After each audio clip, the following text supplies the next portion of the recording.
How to log in into your account on the Spendee application.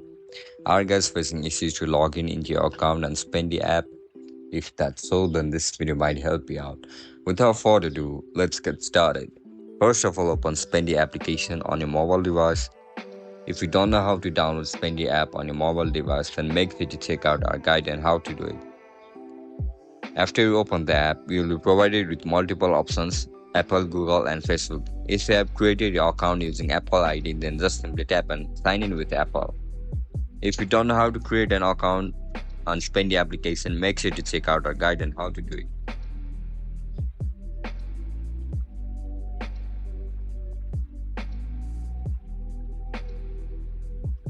And that's it, guys.